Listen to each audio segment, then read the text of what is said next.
Today we have more than 3,000 core contributors for Drupal.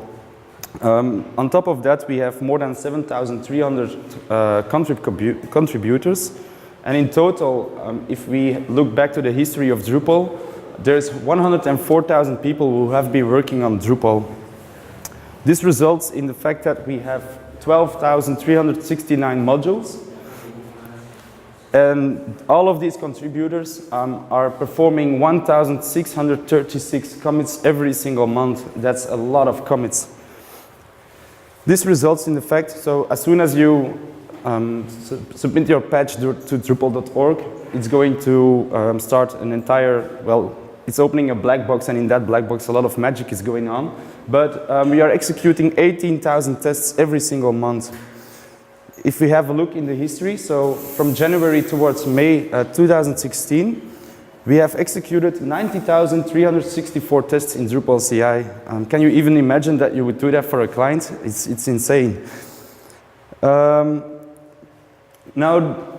if you imagine that one test costs us about $12, we pay about $2,000 every single month for testing in Drupal. A lot of people don't think about this, but the tools are in place and it requires money.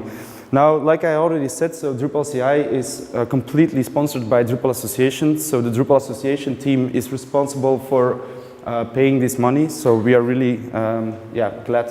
So that's also a very good reason. So if you would like to support Drupal, make sure that you become a member of Drupal Association, because it's not you're paying for marketing and these kind of things, but you're actually helping to make Drupal better.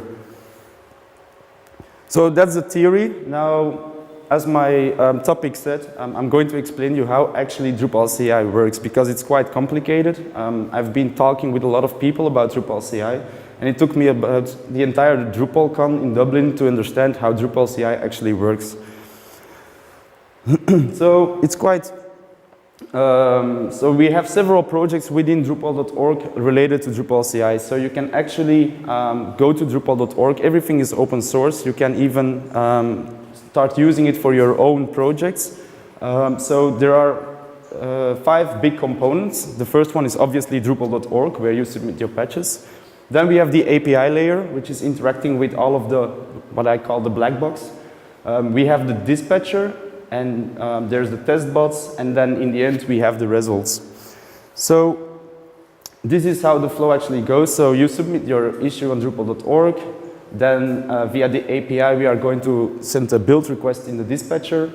Then the dispatcher is going to kick off some test bots. The test bots perform the tests, and then they send the results to the results instance. And then we go all the way back, so we send the results back through the API, and the API sends it to Drupal.org. Now this is from a very high level point of view. Now I'm going to tell you the story about a guy who is going to submit a patch on Drupal.org. So he's a good friend of mine. His name is Bram. It's maybe a little bit, the screen is not too big, but Bram has now just recently added a patch of Drupal.org for a contrib module. And of course, we all know that if you submit a patch, automatically Drupal will start doing a lot of magic with that patch. And in the end, you will get or a fail or a pass. So at this point in time, Drupal.org is gathering all of the build data from this single patch. So he's going to retrieve the URL of the patch, the project version, the Drupal version, and it's going to collect that all in one single array containing the build data. This build data is then sent to our Jenkins server, and this Jenkins server is booting up several slaves. And these are very scalable, because we noticed, for example, several weeks ago during Badcamp, a lot of Drupal people went to the sprinting rooms, were very productive, started submitting a lot of patches, and we ended up that I submitted a patch and I had to wait for 6 hours before someone was actually going, well, one of the Jenkins servers was actually going to start working on these tests. So in these cases, it's very easy to just ramp up and add some extra slaves. Now, the slaves itself, every single slave will start an instance of Drupal CI test bot. So that's actually where all the magic happens. So it's a custom script we have written. It's completely written in PHP. And it has been refactored last month. Now, the build data is then collected within Drupal CI itself. And here we are actually also gathering all of the environment variables. So we are able to set up environment variables. And now this is also very new. As of literally this month, we have now .build.yaml. So if you are in common with Travis, so in Travis you can add your travis.yaml file. Now we have exactly the same in Drupal CI as well. So you can specify your variables, you can specify which plugins you're going to use. So it's a huge improvement. Now Drupal CI itself is working with Docker. So as soon as we start building, we are going to create a Docker container where PHP is located. Also, this is very flexible, so we can decide whether we are going to use PHP 7, 6.5, 5.6. So, and this data is also coming from the YAML files. Now there's a second Docker instance which we are going to boot up, and that's obviously MySQL. And also here we have been experimenting with other database systems, and it's working fine as well, so you can just specify it. Then the next step is that Drupal CI is going to install Drupal. As we are still working with simple tests, we need some kind of Drupal instance in order to execute our tests. So Drupal CI will boot up the entire, install entire Drupal based upon obviously your environment variables. So this can be either Drupal 7 or Drupal 8.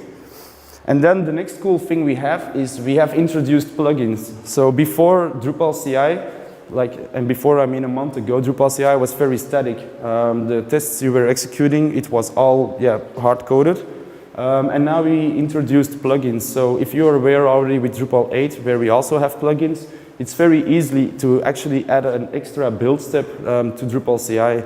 A good example can be my main example. So if you would like to have code coverage generated, you can easily add a plugin, define the steps, and then execute that plugin.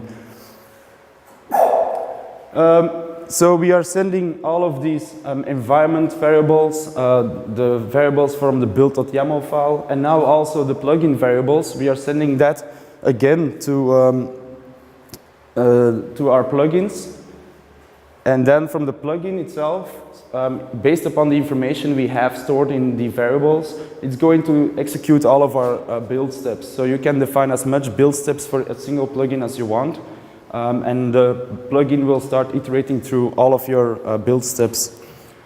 Now when that's finished, the plugin will send the information, well, Drupal CI will actually catch all of the information which has been generated. And then from its end, it will send it back to Jenkins, so to the Jenkins slave. And then today what happens is the test results, or the artifacts, what we call them, they are stored on an Amazon S3 environment. And then Jenkins will connect back again through the REST API to Drupal.org. And then in the end, the test has failed. So Bram has to go through the entire process again, and if you have been submitting patches, you know that it can be sometimes very stressy to keep on submitting a patch and it keeps on failing. So the good thing is now with this new setup, you don't have to go through the entire process again. You can just boot up some Drupal CI from your local machine. Like I said, it's all open source, so you can just go to, we actually have also a project page, so it's drupal.org/project/DrupalCI. And there's an entire tutorial about how you can install it, and it's actually quite easy to do. So, Bram will go through the entire process again, and then in the end, obviously, after several tests, it passes. So I know it's, I only have 25 minutes, so I have to go through it very quick. So, but first of all, I would also like to tell you about the next things we are going to do. I introduced with Drupal coverage. Now there was a tweet from Morden this week where he was a bit frustrated about the fact that we are not respecting the coding standards that much. Now Drupal CI, the plugins, we can now start introducing code sniffing tools, so we can execute PHP CS, where we are making sure that everything is in line with our coding standards. We can also do a code complexity check. So these are tools like PHPMD, where, for example, if you have within a method more than, let's say, 20 if or else statements that it says, look, this is very complex, so maybe you should refactor it. And then I was starting with coverage, so that's what I'm working on right now. So also we are thinking about the way how we are going to bring code coverage to Drupal, because it's not that easy.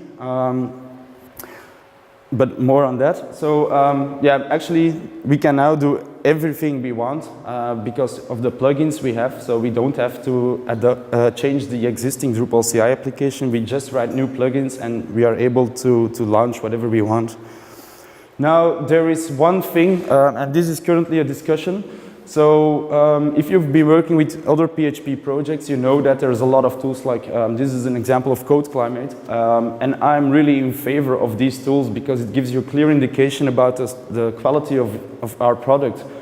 So that's what we are working on right now. So as you can see, someone has already imported the Drupal.org code in towards Code Climate, and actually we are doing quite okay.